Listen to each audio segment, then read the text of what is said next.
ভালো করে লক্ষ্য করবেন, যখন বাড়িতে গুরুদেব আসে বা আমরা যখন গুরুদেবের বাড়িতে যাই,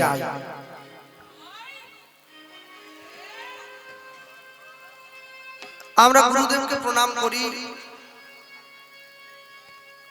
বাড়িতে গুরুদেব এলে গুরুদেবকে শ্রদ্ধা করি। যেখানে কীর্তন শুনতে যায়, যিনি কীর্তন গাইছেন তিনি যদি প্রণম্য হন, আমরা তাকেও প্রণাম করি। আবার যেইখানে হরি কথা হয়, তা যিনি ভাগবত পাঠ করেন, যিনি হরি কথা প্রবচন করেন, আমরা তাকেও প্রণাম করি। এবারে একা তো যাই না, বাড়ির সকলকে নিয়ে যাই। আমি যদি যাই, আমার স্ত্রীকে সঙ্গে নেব, তা আমার স্ত্রী সঙ্গে থাকলে আমার ছেলে মেয়েগুলো সঙ্গে থাকবে। এবার যিনি হরি কথা বলতে এসেছেন বা যিনি বলছেন, যখন তিনি হরি কথা বিশ্রাম করে আসর থেকে নামলেন,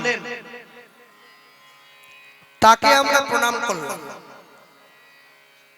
কিংবা গুরুদেব যখন বাড়িতে এলো, কিংবা আমি যখন গুরুদেবের ঘরে গেলাম, গুরুদেবকে প্রণাম করলাম। গুরুদেবকে প্রণাম করে কি বলি, গুরুদেব আমার মাথায় একটু হাত দেন। আমার এক হাত দিলে হবে না, আমার বউর মাথায় একটু হাত দেন, আমার ছেলেটার বুকে একটু হাত দেন, মেয়েটার মাথায় একটু হাত দেন, আশীর্বাদ করুন। গুরুদেব বলে কি আশীর্বাদ করবো, এতজনের একটা বাড়ি করতে যেন পারি, একটা গাড়ি যেন কিনতে পারি, অভাব যেন চলে যায়, হ্যাঁ, একটু যেন দুবেলা দুমুঠো খেতে পারি। দেখুন, যতগুলো চাওয়া সব কিন্তু এই জগতের চাওয়া, সব জড়জাগতিক চাওয়া। গাড়ি করব, বাড়ি বানাবো, হ্যাঁ, একটা দামি হোটেলে গিয়ে খাবো, অনেক টাকা থাকবে, অনেকগুলো কোঠা থাকবে, নরম পালঙ্কে ঘুমাবো, ব্যাংকে অনেক টাকা থাকবে, সব এই জাগতিক চাওয়া। আচ্ছা, কখনো কি গুরুদেবকে গিয়ে প্রণাম করে বলেছি, গুরুদেব আশীর্বাদ করুন তো আমার যেন নিতাই গৌরের কৃপা লাভ হয়? কখনো কি গুরুদেবকে গিয়ে বলেছি, গুরুদেব আশীর্বাদ করুন তো আমি যেন এই সংসারের মোহ ত্যাগ করে চলে যেতে পারি? বলি না। যার জন্য দেখবেন গুরুদেব যত খুশি তার ইচ্ছে মতো শিষ্য তিনি বানাতে পারেন। 50,000, 1 লাখ, অনেক শিষ্য। আমি আমার লোকের কাছে গিয়ে দাঁড়িয়ে গলা বাজিয়ে বলি, আমার গুরুদেবের কত শিষ্য জানো? 1 লাখ। গুরুদেবের কাছে যদি শিষ্য গিয়ে কোনো পরমার্থিক চাওয়া চাইতো, গুরুদেবের আশীর্বাদ দিলে যদি গুরুদেব ওই আশীর্বাদটা করত, পরমার্থিক চাওয়াটাকে, আমি যদি বাংলায় বলি, যদি পরমার্থিক চাওয়াটাকে সমর্থন করত, তাহলে গুরুদেবের ভজন একটু নষ্ট হতো। মুনি ঋষিগণ যাকে অভিশাপ দিলেন, নলকূপের মণিগ্রীব যখন নারদকে দেখার পরেও সঙ্গে স্বর্গের অপ্সরীদের নিয়ে উলঙ্গ হয়ে স্নান করছেন, যখন নারদ ঋষি অভিশাপ দিলেন তোমরা বৃন্দাবনে 2টো অর্জুন গাছ হয়ে জন্ম নেবে, অন্য কোথাও যদি ময়নায় জন্ম নিতে বলতো তবু আমি বলতাম নারদ খারাপ কথা বলেছে। বৃন্দাবনে মানুষ পঞ্চকোশী পরিক্রমা করবে, তোমাদের সঙ্গে রাখবে, ভালো ভালো বলেছে। এই যে অভিশাপটা দিল, নারদ বুঝে নিল আমার ভজন একটু ক্ষয় হয়ে গেছে। অভিশাপ দিলে, আশীর্বাদ করলে শক্তি নষ্ট হয়। নারদ ওই দুজনকে অভিশাপ দিয়ে তিনি নিজের ঘরে যাননি, তিনি চলে গিয়েছেন বদরিকা আশ্রমে পুনরায় তপস্যা করে শক্তিটা ফিরিয়ে আনার জন্য। তাহলে গুরুদেব যদি শিষ্যকে আশীর্বাদ করত যে তোর নিতাই গৌরের চরণ লাভ হোক, গুরুদেবের শক্তি ক্ষয় হতো। শক্তি ক্ষয় হলে কি হবে? গুরুদেব বেশি করে করে ভজন করবে। যখন গুরুদেব বেশি করে করে ভজন করবে, গুরুদেবের শক্তি পুনরায় আবার উদ্ধার হবে। এই বেশি ভজন করতে গিয়ে গুরুদেব বেশি শিষ্য করবার মতো সময় আর সুযোগ কোনোটাই পাবে না। কিন্তু আমরা তো গুরুদেবকে তা চাই না। গুরুদেব একটা গাড়ি কিনবো, একটু আশীর্বাদ করুন না। এতে কি গুরুদেবের ভজন নষ্ট হবে না? এ তো ইহজাগতিক চাওয়া, এটা তো জড়জাগতিক চাওয়া। এই চাওয়াতে গুরুদেবের কিছু যায় আসে না। আপনি যত চাইবেন ও বলতে থাকবে। মনে রাখবেন, কলিকালের মাটিতে এসে চৈতন্য মহাপ্রভু সবার আগে এই কর্মটাই করলেন। কোন জায়গায় নিতাই গৌর এই কথা কি প্রচার করেছেন যে কলিযুগের জীব তোমরা আমার নাম করবে? না, বলেছেন তোমরা কৃষ্ণ নাম করবে। হরি বল হরি বল।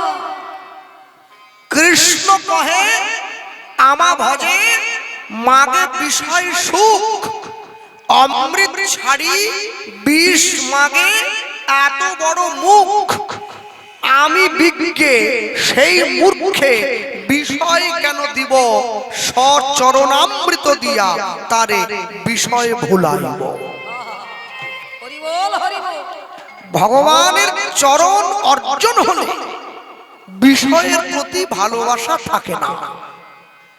যদি গৌরাঙ্গ নহিত কিমেনে হইত, কেমনে ধরিতাম দে। দে মানে দেহ। চৈতন্য মহাপ্রভু না থাকলে কলিকালের মানুষ নিজের দেহটাই ধরে রাখতে পারত না, অন্য কিছু তো দূরের কথা। বাঙালির হিয়া অমিয় মাথিয়া নিমাই ধরেছে কায়া। কায়া মানে দেহ। নৌকো চালাবার জন্য যেমন একটা দাঁড়ের প্রয়োজন হয়, জীবন চালাবার জন্য একটা জীবনী শক্তির প্রয়োজন হয়, যেটি ঈশ্বরের কাছ থেকে আসে।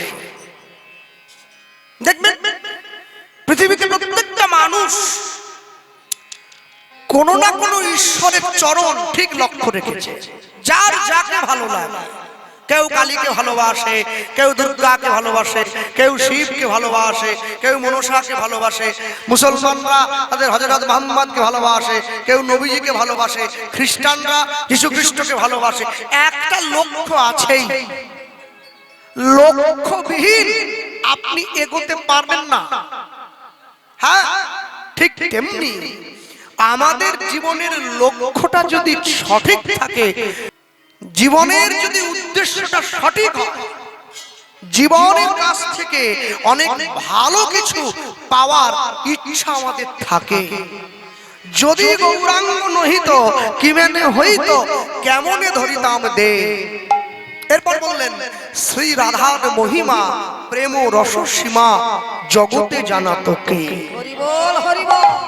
যে বৃন্দাবনে আপনারা ছুটে যান, যে বৃন্দাবনে গিয়ে রাধারানীর চরণ তলে গড়াগড়ি দেন, যদি চৈতন্য মহাপ্রভু না থাকতো কলিযুগের মানুষ জানতেই পারত না বৃন্দাবন খায় নাকি মাথায় দেয়। এরপরে মহাজন লিখছেন, বড় সুন্দর করে দেখুন, একবার অপূর্ব করে। মধুর বৃন্দা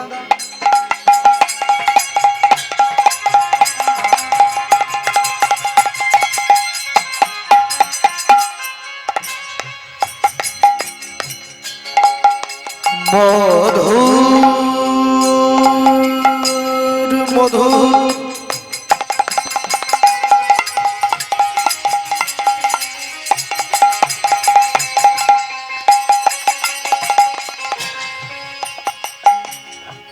বড় মধুর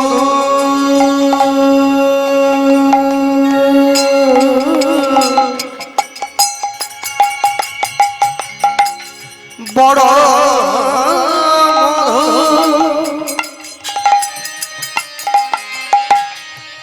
বড় মধু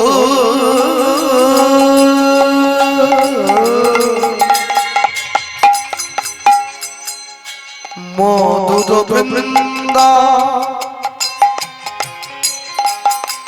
আইনা বিপি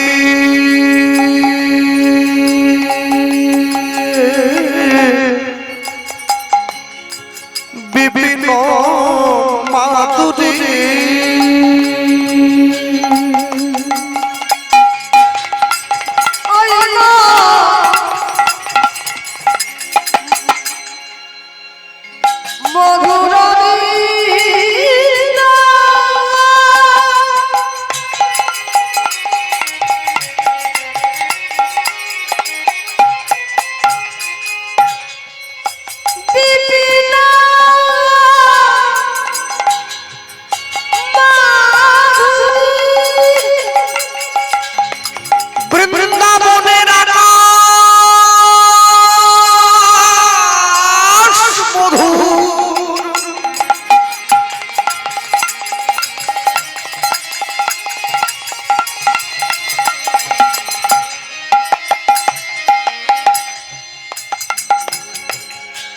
বৃন্দাবনের বাতাস মধু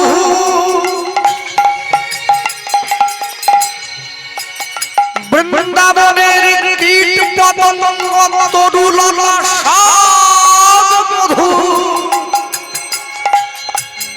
বড় মধু সেই বৃন্দাবন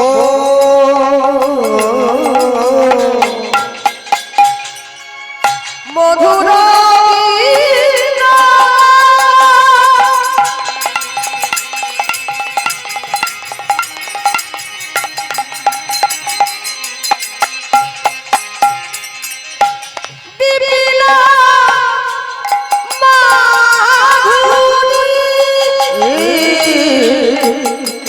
এবার প্রবেশ চাতুরী প্রবেশ চাতুরী প্রবেশ চাতুরী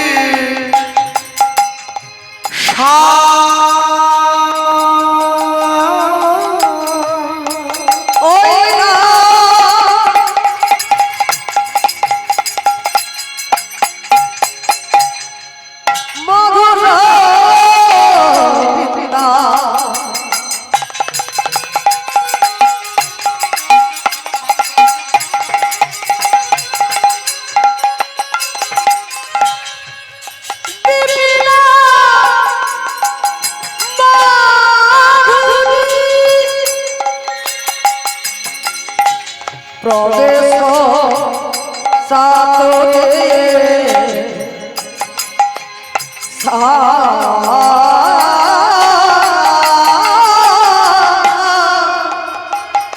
ও গো পরজ যুবতী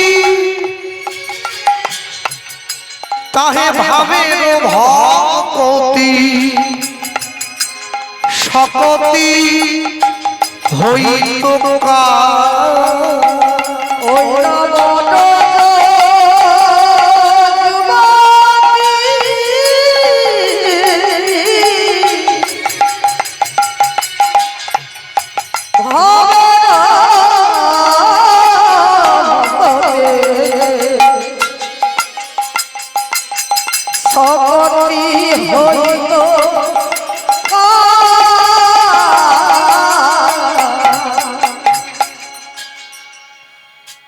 এত কষ্ট করে এতদিন আগের থেকে আপনাকে ডেকে আনা হয়েছে আমাদের গ্রামে কীর্তন গাইবেন।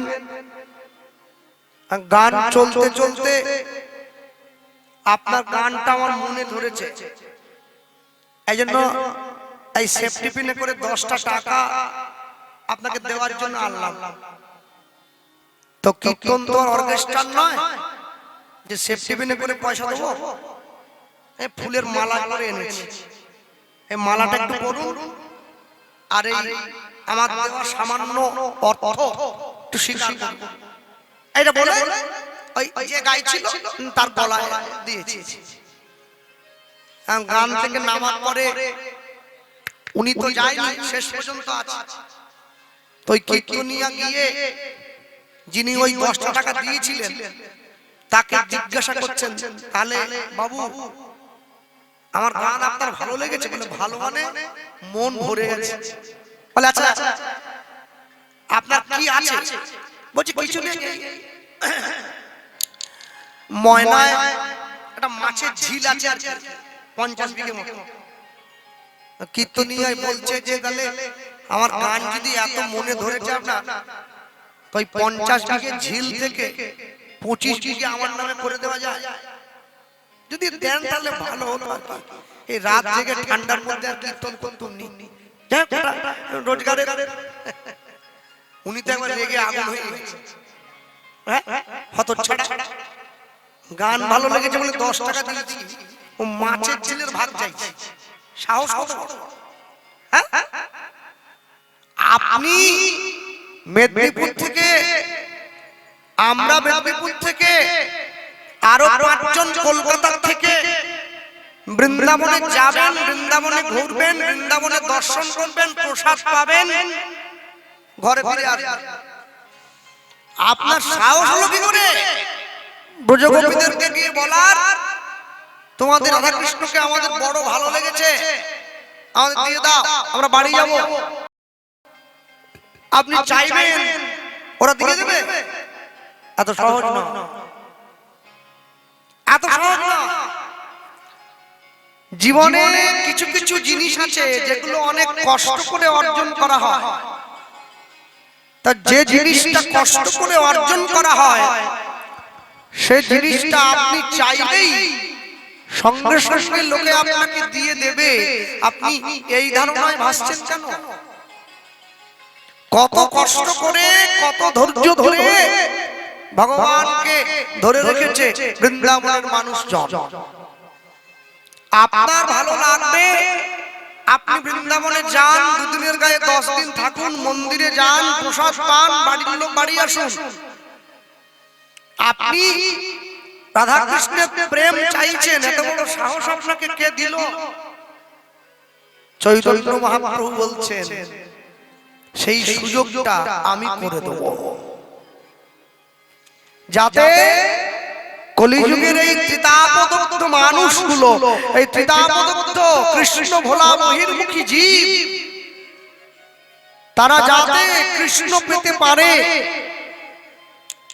সেই ব্যবস্থা আমি করব। মনে রাখবেন, ভগবান সব যুগে এসেছেন। সত্য যুগে 5 বার এলেন, মৎস্য, কুর্ম, বরাহ, নৃসিংহ, বামন। ত্রেতা যুগে 2 বার এলেন, রাম, পরশুরাম। দ্বাপর যুগে 1 বার এলেন, কৃষ্ণ। কলি যুগে 1 বার এসেছেন বুদ্ধ রূপে, আরেকবার আসবেন উড়িষ্যার সম্বলপুরে বিষ্ণু যশা ব্রাহ্মণের ঘরে কল্কি অবতার রূপে। এই হচ্ছে ভগবানের 10 অবতার। এর মধ্যে চৈতন্য মহাপ্রভুর নাম নেই। কেন নেই? চৈতন্য মহাপ্রভু অবতার নন, তিনি হলেন অবতরী। নদী পার হতে গেলে যেমন নৌকো দরকার হয়, তেমনি দুস্তর এই ভবনদীটা পার হতে গেলেও একটা নৌকো দরকার হয়, যে নৌকোটা হলো হরি নামের নৌকো। পৃথিবীতে প্রত্যেকটা কর্ম, পৃথিবীতে প্রত্যেকটা ভালো কাজ জীবনে এমন ভাবে চলবেন, জীবনে দুঃখ থাকবে, জীবনে কষ্ট থাকবে, জীবনে সুখ থাকবে, এতে কোনো ক্ষতি নেই। কিন্তু তার সঙ্গে সঙ্গে এটাও মাথায় রাখবেন, জীবন থেকে যেন সততা চলে না যায়।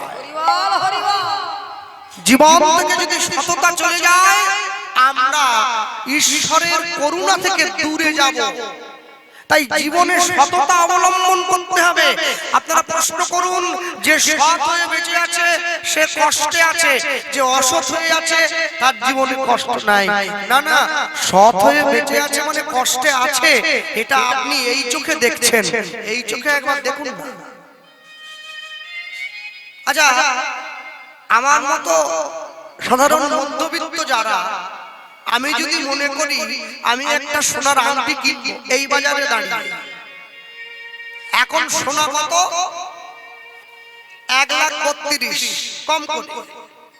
তাহলে আমি যদি মনে করি এই বাজারে দাঁড়িয়ে একটা আংটি নেব, আমি কি চাওয়া মাত্র কিনে নিতে পারি? হবে না তো, টাকা জমাতে হবে। টাকাটা জমাতে গেলে একটু কষ্ট করতে হবে, একটু হাত খরচটা কমাতে হবে। হাত খরচটা কমিয়ে কিছুদিন টাকাটা জমিয়ে তারপরে আংটির দোকানে যেতে হবে। তাহলে সোনা কিনতে গেলে আপনি যে পয়সাটা জমাচ্ছেন, লোকে যদি বলে কিরে তুই না খেয়ে আছিস, এত কষ্ট করছিস কেন? বলে এত কষ্ট কেন করছি জানো? একটুখানি কষ্ট করলে যদি অনেকটা আনন্দ পাওয়া যায়, তাহলে একটুখানি কষ্টে আমি রাজি আছি। ভগবানকে পাওয়া ওই সোনাটার থেকে 1000 গুণ বেশি মূল্যবান। একটু একটু করে জমাতে হয়, অনেকটা কষ্ট করতে হয়। হ্যাঁ, গুরু দীক্ষা নেবেন তার আগে নিজেকে প্রস্তুত করতে হয়। গুরু দীক্ষা নেওয়ার আগে নিজের অন্তরটাকে পবিত্রতা করতে হয়, পবিত্র করতে হয়, তারপরে গিয়ে তার চরণে গিয়ে দাঁড়াতে হয়, তবে তো দীক্ষা মন্ত্রে কাজ হয়। না হলে কি করে হবে? বৈষ্ণব মহাজন লিখছেন, একেবারে সুন্দর করে লিখে দিয়েছেন, অপূর্ব। তিনি লিখলেন এত কষ্ট তোমাদের করতে হবে না। কি করবে? একদম সোজা উপায় গাও পুনঃ পুনঃ শ্রী গৌরাঙ্গের গুণ নিতাই গৌর হরিব।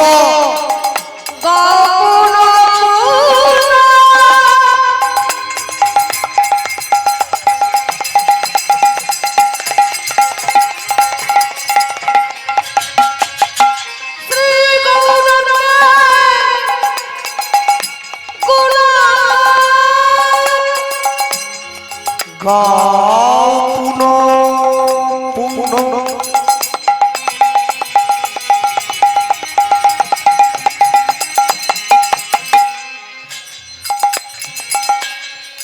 পুনঃ পুনঃ বারবার, একবার না পারিলে দেখো শতবার।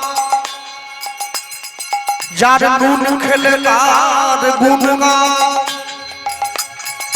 নইলে মানুষ তোমায় বেঈমান বলবে, অকৃতজ্ঞ বলবে, অমানুষ বলবে। গাও পুনঃ পুনঃ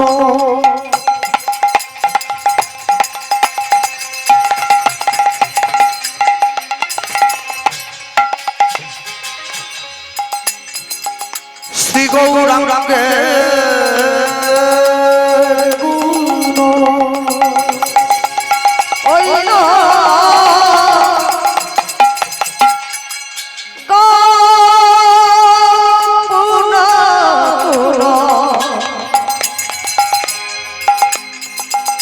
শ্রী গৌরাঙ্গের গুণ, গৌরাঙ্গের গুণগান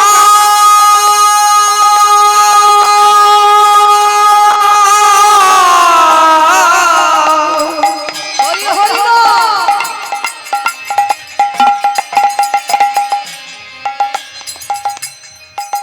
গৌরাঙ্গের গুণগান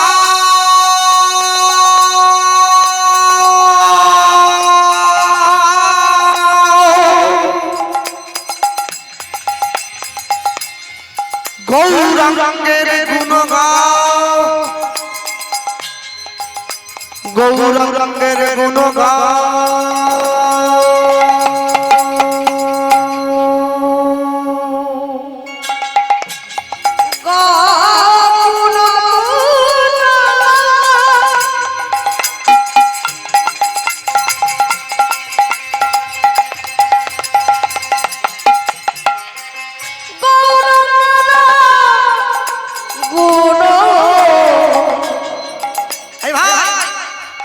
সরল করিয়া সরল করিয়া সরল করিয়া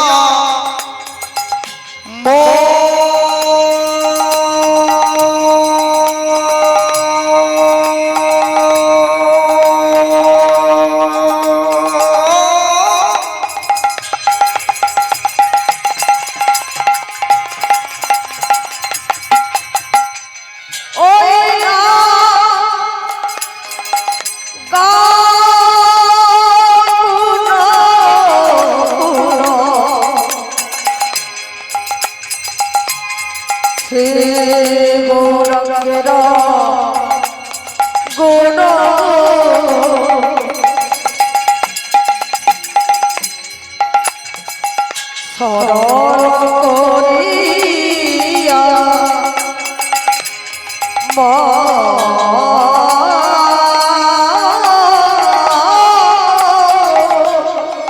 ও গোয়িন ভুবনে আমি এমন দয়াল না দেখো একজন ওই না একদিন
পায়ে ধরে প্রেম বিলায়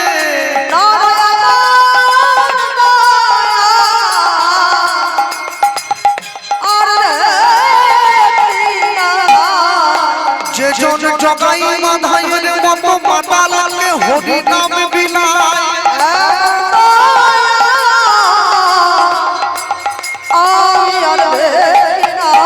যে জন বলয় চাঁদ কাজীর মতো মুসলমানকে প্রেম বিলালো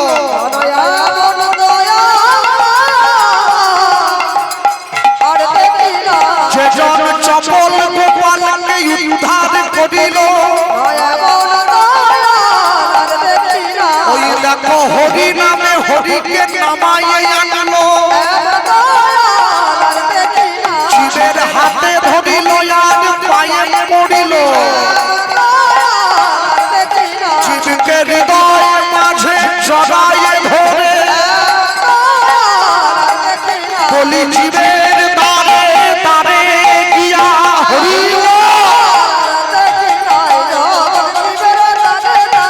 এমন দয়াল আমি এমন দয়াল ও গোয়িন ভুবনে এমন দয়াল না দেখো একজন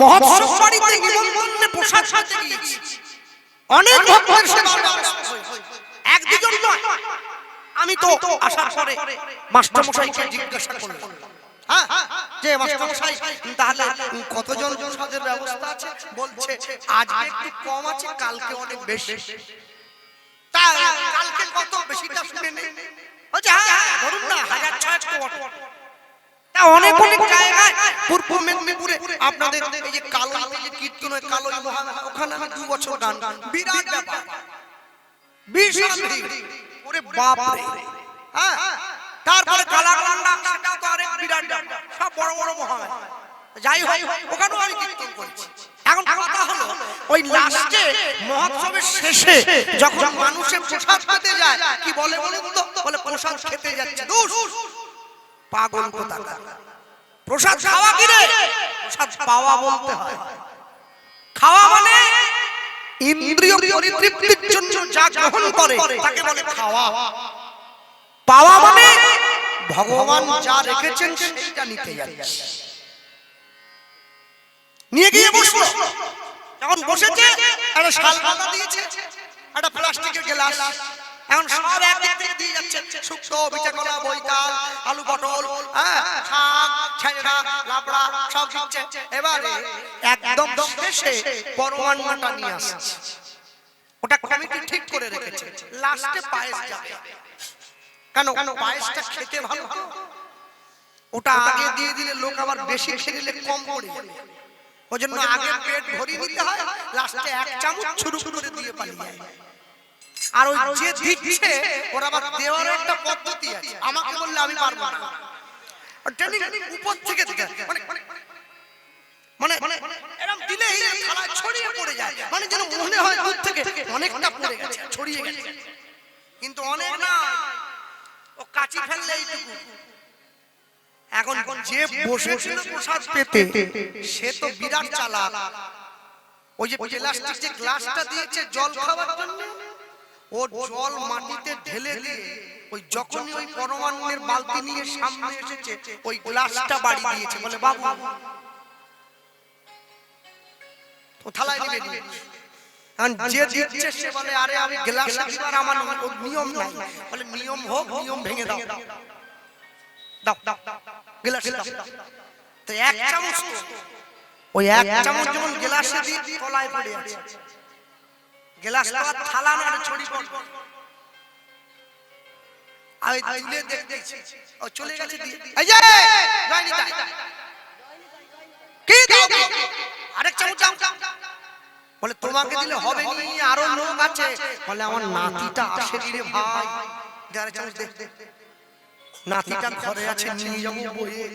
হ্যাঁ, যখন ওই পরমান্ন দেবার জন্য যে ব্যক্তি এসেছিল সে ডাক দিয়ে বলছে, আচ্ছা মা, তুমি তোমার নাতির জন্য পরমান্ন বয়ে নিয়ে যাবে বলে আমার সঙ্গে ঝগড়া করছো যে এক চামচ দিলে হবে নি, আরেক চামচ দিতে হবে। বলে হ্যাঁ। বলে যেইখানে কীর্তন হচ্ছিল ওইখানে অনেক সাধু গুরু বৈষ্ণবরা বসেছিল। বলে হ্যাঁ, তুমিও তো ছিল। বলে হ্যাঁ। আচ্ছা, তুমি যখন কীর্তন থেকে উঠে প্রসাদ পেতে এলে তুমি কি আঁচলে করে ওই হরি নামের ধুলো একটু আঁচলে বেঁধেছো তোমার নাতির জন্য? হরি বল, হরি বল। সেই মা তখন বলে, ধুলোতে কি আর পেট ভরে রে? পায়েসে তো পেট ভরে। বোকা। সাধু গুরু বৈষ্ণবের চরণ ধুলি হরি নামের আসন থেকে আঁচলে করে একটু কুড়িয়ে নিয়ে গিয়ে একটু নাতির বদনে দিয়ে জল দিলে নাতির অন্তরে কৃষ্ণ প্রেমটা জন্মে। তাই গৌর হরি বল, হরি বল, হরি বল। পায়েস বয়ে নিয়ে যা। জীবনের ভালো চাইতে শিখতে হয়, জীবনের মঙ্গল চাইতে শিখতে হয়, জানতে হয়। হ্যাঁ, এক পকেটে মোবাইল থাকে, আরেক পকেটে গীতা রাখবেন, তবে তো জীবনে ব্যালেন্স থাকবে। সপ্তাহে একদিন করে বাড়ির লোকেরা মাছ মাংস এনে খাচ্ছেন, পরের সপ্তাহে ওই দিনটায় কোন ঠাকুর বাড়িতে গিয়ে প্রসাদ পান, তবে তো জীবনে ব্যালেন্স থাকবে। মাসে একদিন করে বাড়ির সকলে পিকনিক করতে যাচ্ছেন, ফিস্টি করতে যাচ্ছেন, পরের মাসে ওই দিনটায় বাড়ির সকলে মিলে হরি কথা শুনতে যান, তবে তো জীবনে ব্যালেন্স থাকবে। ভালো লাগুক আর না লাগুক রোজ খাবেন তিতা, ইচ্ছে করুক আর না করুক রোজ পড়বেন গীতা। অনেক বলে বাবু আমার যে ভুল হয়ে যায়, ভুল তবু বলবে, ভুল হচ্ছে হোক না, আজ হবে কাল হবে পরশু হবে, হতে হতে বাসনটা কি একদিনে চকচকে হয়? মায়েরা প্রতিদিন মাঝে, একদিন মেজে রেখে দিলে তো ময়লা পড়ে যায়। প্রত্যেকদিন মাজতে মাজতে মাজতে মাজতে বাসনটা চকচকে হয়ে যায়। রোজ ভুল পড়তে পড়তে একদিন ঠিক উচ্চারণটা হয়ে যায়। যে মায়েরা বসে আছেন সারা জীবন রান্না করে বাড়ির লোকদের খাইয়েছেন, মনে রাখবেন যেদিনকে আপনার হাতের রান্না আমার গৌর গোবিন্দের সেবায় লাগবে, আপনার সেদিনকে রান্না শেখা সার্থক হবে, তার আগে নয়। ভগবানের জন্য সেবা দ্রব্য প্রস্তুত করতে পারে, এর সৌভাগ্য কজনের হয়? কজনের হয়? সবার হবে না। হ্যাঁ, মনে রাখবেন সব সময়ের জন্য ভগবানের সঙ্গে আমরা চুক্তি করে আসিনি যে আমরা দুঃখ নেব না, শুধু সুখটা নেব। সুখ দুঃখ দুটি ভাই, সুখের লাগিয়া করে যে প্রীতি, দুঃখ যায় তার ঠাঁই। জীবনে আমি মানুষ হয়ে জন্ম নিয়েছি, আমাকে লেখাপড়া করতে হবে, এটা কর্তব্যের মধ্যে পড়ে। হ্যাঁ, ইটস মাই ডিউটি। আমাকে বড় হতে হবে, এটা কর্তব্যের মধ্যে পড়ে। বড় যদি হয় বাড়ির লোকেরা ধরে বেঁধে একটা বাড়িতে বৌমাও আনবে, এটাও কর্তব্যের মধ্যে পড়ে। বাড়িতে স্ত্রী এলে একটা ছেলে মেয়ে হবে, এটাও কর্তব্যের মধ্যে পড়ে। ছেলে মেয়ে আপনাকে বুড়ো বয়সে দেখুক চাই না দেখুক, তাদের জন্য আপনাকে ভবিষ্যৎ সঞ্চয় করে দিতে হবে, এটাও কর্তব্যের মধ্যে পড়ে। এগুলো তো আপনি পালন করছেন, কিন্তু জীবনের সবথেকে বড় কর্তব্য হলো হরিনাম সংকীর্তন করা। এটাও আপনার কর্তব্যের মধ্যেই পড়ে। নাম করবেন, সকলে করবেন। জোরে যদি বলতে না পারেন মনে মনে বলবেন। বিয়ে বাড়িতে গিয়ে বলবেন, স্বাস্থ্য বাড়িতে গিয়ে করবেন, অন্নপ্রাশন বাড়িতে গিয়ে করবেন, রাস্তায় হাঁটতে হাঁটতে করবেন, যখন ঝিলে জাল ফেলে মাছ ধরবেন তখন করবেন, বাথরুমে গিয়ে করবেন, স্নান করতে গিয়ে করবেন। এমন ভাবে নাম করতে অভ্যাস করুন, আপনি নাম ছেড়ে দিলেও নাম যেন আপনাকে ছেড়ে না যায়। এইভাবে নাম অভ্যাস করবেন। যেদিনকে জীবনের শেষ প্রাণবায়ুটা নিবু নিবু স্বরে একটু জ্বলতে জ্বলতে এবার নিভে যায়, আপনি না চাইলেও মুখ দিয়ে বেরিয়ে এসে যায় হরে কৃষ্ণ কৃষ্ণ কৃষ্ণ হরে হরে, হরে রাম রাম রাম হরে হরে। আমি আমার মাকে মাঝে মাঝে বলি, মা আজকে কি রান্না করলে? সেই একই রান্না, সেই ডাল। মাকে রোজ বলি বলে মা দেখি মাঝে মাঝে ডালের মধ্যে দুটো লাউ কেটে দেয়, লাউ ডাল হয়। ডালের মধ্যে কটা উচ্ছে কেটে দিল, উচ্ছে দিয়ে তিতর ডাল হয় না, একটু ফুলকপি দিয়ে দিল, একটু সবজি ডাল। আচ্ছা, আমার মা বলছে, আরে শুধু নাম করবি, ডালের মতো শুধু মনে হয় না, কি করবো? চোখের জল দে, নামের স্বাদ বাড়ে। মনে রাখবেন জীবন আপনাকে সবসময় দুঃখ দেয়, কষ্ট দেয়, যন্ত্রণা দেয়, কিন্তু আপনি যদি নাম আশ্রয় করেন, জীবনের নামকে সঙ্গে রাখেন, আপনি দুঃখ পেলেও দুঃখটা আপনার কাছে মলিন নয়, আনন্দের সঙ্গে। তাই শেষে গিয়ে মহাজন লিখছেন, কি লিখলেন একদম শেষে, গৌরাঙ্গ বলিয়া না গেলাম বলিয়া, নিতাই গৌর হরি হরি বল। গৌরাঙ্গ বলিয়া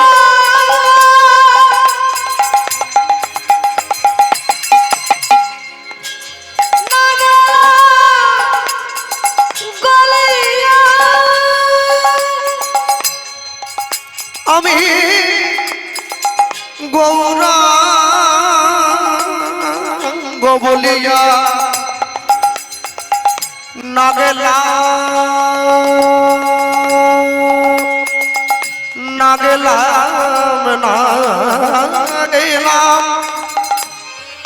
না গেলাম বলিয়া, ওই না গৌরাঙ্গ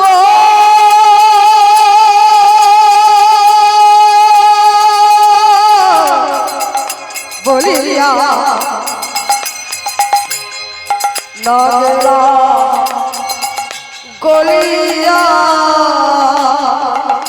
কেমনে ধরি দে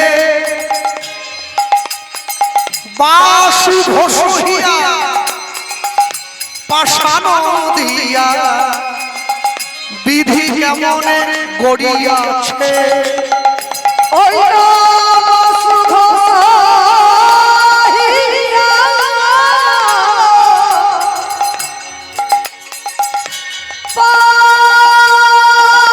পাশানে দিয়া বিধি কেমনে গড়িয়াছে বাসু ঘষিয়া পাশানো দিয়া বিধি কেমনে গড়িয়াছে ওই নবসুধ রহিয়া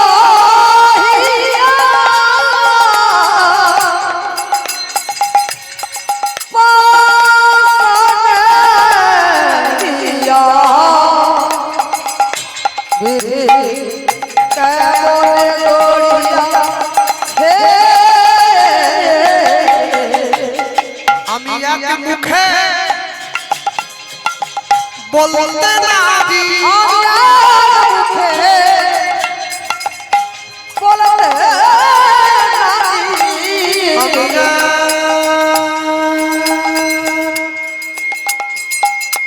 এক মুখে বলতে নারি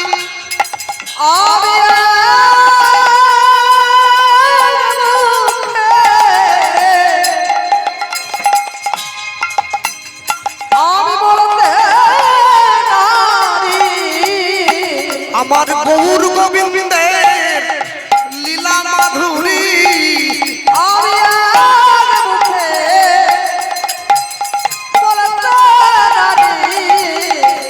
আমি যাই রে লীলার বলিহারি আমি যতবার বলি ততবার হারি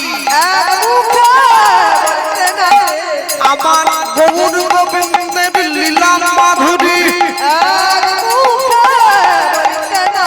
আমি এক মুখে বলবো কত আমি যদি বলি বছর শত আমার গৌর গোবিন্দের লীলা মাধুরী লীলাই গৌর হরিব গৌর গোবিন্দের লীলা মাধুরী এক মুখে বলিতে নারী আমি এক মুখে বলিতে নারী বাসু ঘষিয়া পাশানো দিয়া বিধি কেমনে করিয়াছে ওই নবাসু ঘষিয়া পাশানিয়া কেমনে গড়িয়াছে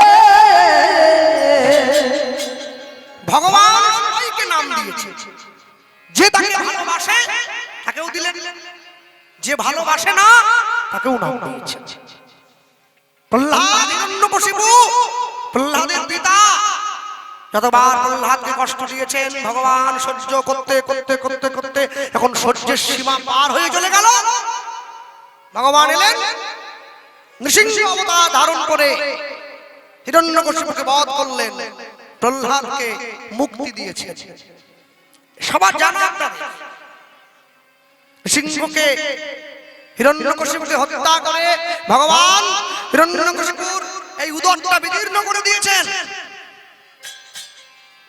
নিজে জানুর উপর রেখেছেন বিদীর্ণ করে দিয়েছেন পেটটা উদরটা বিদীর্ণ করে দিয়ে এইবার হিরণ্যকশিপুর নাড়ি ভুঁড়িগুলো নিয়ে ভগবান চিবিয়ে চিবিয়ে সেবা করছেন প্রহ্লাদ গিয়ে বলছেন প্রভু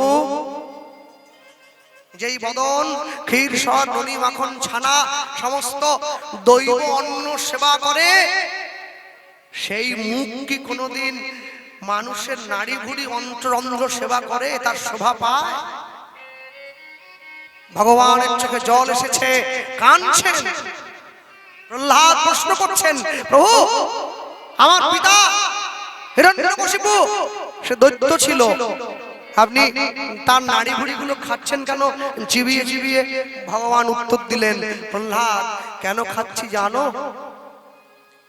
আমি তোমার পিতার নাড়ি ভুড়িগুলো চিবিয়ে চিবিয়ে দেখছি এই নাড়ি ভুড়ির মধ্যে এমন কোন সাত্বিক রস ও সমৃদ্ধ ভক্তি আছে যেখান থেকে তোমার মতো এমন কৃষ্ণ ভক্ত সন্তানের জন্ম হয়েছে। ভগবান স্তম্ভিত হয়ে গিয়েছে। মনে রাখবেন, হ্যাঁ, মাঝে মাঝে আমিও স্তম্ভিত হয়ে যাই, আমিও দুঃখ পাই। দুঃখ পাই কেন? আমাদের কলিযুগের জীবের কর্ম দেখে, কলিযুগের জীবের অনুসন্ধান দেখে। এই যে মায়েরা বসে আছে, যখন 4-5 মিলে সন্ধ্যাবেলা টিভি দেখতে বসে, বসার সময় বলতে বলতে বসে। টিভি দেখতে বসে যখন মুড়িটা খাবি না, মুড়ির যেন আওয়াজটা না পাওয়া যায়, চিবোচ্ছিস কেন? তাহলে সিরিয়ালের কথা শুনতে পাবো না। কিন্তু তারাই আবার হরিনামের আসনে বসে দিব্যি গল্প করে যাচ্ছে। জীবনে রুচিটা বড় নিম্নগামী। যারা বাড়িতে মন্দির বানিয়েছেন, হৃদয় মন্দির, রাধা কৃষ্ণের মন্দির, বাড়িতে মন্দির তৈরি করলেন কি দিয়ে? ইট বালি সিমেন্ট টাইলস মার্বেল পাথর লাগিয়েছেন, মন্দির তৈরি করেছেন। তা যে মন্দিরটা ভগবান আপনি তৈরি করলেন ইট বালি সিমেন্ট দিয়ে, সেই মন্দিরের দাম বেশি না যে মন্দির ভগবান দিয়ে পাঠালো সেই মন্দিরের দাম বেশি? যা আছে ব্রহ্মাণ্ডে তা দেহ ভাণ্ডে। তাই যদি হয় তাহলে যে মন্দির মানুষ তৈরি করলো সেই মন্দিরে প্রত্যেকদিন সন্ধ্যাবেলা করে ধূপ জ্বালায়, প্রদীপ জ্বালায়, কর্পূর জ্বালায়, পঞ্চপ্রদীপ জ্বালায়। যে মন্দির মানুষ তৈরি করে সেখানে ধূপ জ্বালায়, আর যে মন্দির ভগবান দিয়ে পাঠিয়েছেন সেখানে বান্ডিল বান্ডিল বিড়ি জ্বালায়, খৈনি জ্বালায়। জীবনের রুচিটা বড় নিম্নগামী। যে মন্দিরে কাঠের ঠাকুর বসে আছে, পাথরের ঠাকুর বসে আছে, সেখানে ভোগ দেয়, কি বলে দেয়? আলু ভাজা, উচ্ছ ভাজা আর বড়ি ভাজা, প্রেমানন্দে ভোজন করে নদী রাজা ভজপতিতে উদ্ধারণ শ্রী গৌরী। তাহলে যে মন্দিরে কাঠের ঠাকুর বসে আছে সেখানে শাক শুকনা দিয়ে ভোগ দিচ্ছেন, আর যে হৃদয় মন্দিরে সাক্ষাৎ মহাপ্রভু বসে আছে সেখানে কেজি কেজি মুরগির মাংস ঢুকিয়ে যাচ্ছে। আপনি যেমন খাদ্য গ্রহণ করবেন হৃদয় আপনার তেমনি গড়ে উঠবে। হ্যাঁ, আমার ঠাকুর তো বলতেন কলিযুগের নারীরা বড় কলহ প্রিয়, বড় ঝগড়া করতে ভালোবাসে, খুব ঝগড়া, ঝগড়া সরতে ভালোবাসে, ঝগড়া করতে ভালোবাসে। কেন? বলছে মায়েরা মাংস বেশি খায়। আপনি যত তামসিক খাদ্য গ্রহণ করবেন আপনার রুচিটা, আপনার মনোবৃত্তিটা তত নিম্নগামী হয়ে যাবে। যত মনে রাখবেন, এত সহজ নয় জীবন। হ্যাঁ, এত সহজ নয়। ভগবানকে ভালোবাসবো, ভগবানকে স্নান করাবো, ভগবানকে সেবা দেবো, ভগবানকে শৃঙ্গার করবো, হ্যাঁ, এটা অল্প ভাগ্যের কথা নয়, এর জন্য সৌভাগ্য অর্জন করতে হয়। এই যে মায়েরা বসে আছেন, চাইলে নিজের বাড়ির ছেলেকে ডাক্তার তৈরি করতে পারেন, ইঞ্জিনিয়ার করতে পারেন, উকিল তৈরি করবেন, ব্যারিস্টার তৈরি করবেন, মাস্টার তৈরি করবেন। চাইলে ভক্ত তৈরি করতে পারবেন কি? পারবেন না। ভক্ত হওয়া যায় না, ভক্ত হয়ে জন্মাতে হয়। হরিবল হরিবল। কোটি কোটি জন্মের থাকে যদি সুকৃতি সংস্কার, তবে তার ভাগ্যে হয় বৈষ্ণব আচার। এমনও মানুষ আছে যাকে রাস্তা দিয়ে চলে যাওয়ার সময় লোকে ফুল ছড়িয়ে নিয়ে যাচ্ছে, আর এমনও মানুষ আছে যে রাস্তা দিয়ে চলে গেলে লোকে পিছন থেকে ডাক দেয়, ওই চোর। দুটোই মানুষ, একজনকে ফুল ছড়ায়, একজনকে চোর বলে ডাকে। এমনও মানুষ আছে যার চরণটা ছোঁয়ার জন্য মানুষ লাইন দিয়ে দাঁড়িয়ে আছে ঘন্টার পর ঘন্টা, একবার যদি ছুঁতে পারতাম। আর এমনও মানুষ আছে তার সঙ্গে যদি দেখা হয়ে যায় বলে, ইস দিনটাই খারাপ যাবে রে, এমন দেখলাম দুটোই মানুষ, দুজনের কর্ম দুজনকে দু জায়গায় নিয়ে চলে গেছে। কর্ম যদি ভালো হয় ভাগ্য হয় দাসী, হৃদয় যদি ভালো হয় ঘরেই মথুরা দাসী। আপনি কোথায় যাবেন ছুটে? চলো, অনেক কথা বলবার আছে, বলতে গিয়ে আমি বলবো, তবে আপনাদের এখানে কিনা আমি জানি না, ঠান্ডাটা একটু বেশি লাগছে, মানে আমাকে হয়তো লাগছে, কারণ চারদিকে ঝিলঝিল গুলো আছে তো, পুকুর টুকুর জল টল গুলো, আর একটু ঠান্ডা পড়েছে, না বলবো না ঠান্ডা পড়েছে। হ্যাঁ, তবে ঠান্ডার দিনে হরিনাম শুনেও আনন্দ আর গেয়েও আনন্দ। কেন বলুন তো? মানে কষ্ট হয় না। যদি চারদিকে ঘাম গলে যেত, এরকম করতেন এরকম করতেন, গায়ে পোকা উঠে, বাবা কি সমস্যা। বসে আছে চুপচাপ, কমিটি প্রসাদের ব্যবস্থা করেছে, কীর্তন সমাপন হবে, প্রসাদ খাবো, ঘরে গিয়ে কম্বল মুড়ি দিয়ে কাল সকালে আবার। হ্যাঁ, যাই হোক, বাংলায় একটা কথা আছে, লোকে বলে দেখবেন, মুচি হয়ে সূচি হয় যদি কৃষ্ণ ভজে, সূচি হয়ে মুচি হয় যদি কৃষ্ণ ত্যাজে। আচ্ছা, কেউ যদি মুচি বাড়ির ছেলে হয়, যদি কৃষ্ণ ভজন করে, তাহলে কি একবারে লাভ দিয়ে বামুন হয়ে পড়বে? না, মুচি মুচি থাকে। তাহলে মহাজন লিখেছেন কেন? বলে কেন লিখেছেন জানো? লিখেছেন মুচি হয়ে সূচি হয় যদি কৃষ্ণ ভজে। এই জন্য তিনি লিখলেন যে একবার মুচি ঘরে জন্ম নিয়ে, নিচু কুলে জন্ম নিয়ে যদি কৃষ্ণ ভজন করে, তাহলে সে কৃষ্ণ ভজনের অধিকারটা পাবে। আর সূচি হয়ে মুচি হয় যদি কৃষ্ণ ত্যাজে। কেউ যদি উঁচু কুলে জন্মে কৃষ্ণ ভজন না করে, এতে সে তার অধিকার থেকে বঞ্চিত হবে। হরিবল হরিবল। অধিকার, কৃপা শব্দের মানে হলো করে পাওয়া, করে পাওয়া। কাউকে যদি প্রণাম করেন, কোন দেবদেবীকে, কোন সাধুগুরু বৈষ্ণবকে, দয়া করে এক হাতে নমস্কার করবেন না। এক হাতে প্রণাম করলে পুণ্য ফল ক্ষয় হয়ে যায়। নমস্কার করবেন, নমো নমো, আমি সম্মান আপনাকে দিলাম, হাত জোড় করে করুন। সনাতন ধর্ম এই শিক্ষাই আমাদেরকে দিয়েছে। এই মুসলমানদের ধর্মগুরু হযরত মুহাম্মদ আর মুসলিম ভাইদেরকে বললেন, আমি আল্লাহ নই, আমি আল্লাহর দূত। খ্রিস্টানদের ভগবান যীশু খ্রিস্ট তার খ্রিস্টান সন্তানদের বললেন, আমি ঈশ্বর নই, ঈশ্বরের সন্তান। কুরুক্ষেত্রের মাঠে গিয়ে ভগবান শ্রীকৃষ্ণ অর্জুনকে বললেন, আমি স্বয়ং ভগবান। এটাই তো সনাতন ধর্ম, সেই ধর্মে আমাদের জন্ম হয়েছে। বিবেকানন্দ বললেন, গর্ব করে বলবে আমি হিন্দু, লুকিয়ে নয়, ভয় পেয়ে নয়, গর্ব করে। ভগবানকে পেতে গেলে অনেক কষ্ট করতে হয়, অনেক দুঃখ সইতে হয়। কষ্ট না করলে কি কৃষ্ণ পাওয়া যায়? যে কষ্ট করে কৃষ্ণ তার হয়ে যায়, যে কষ্ট করে না কৃষ্ণ তার হয় না।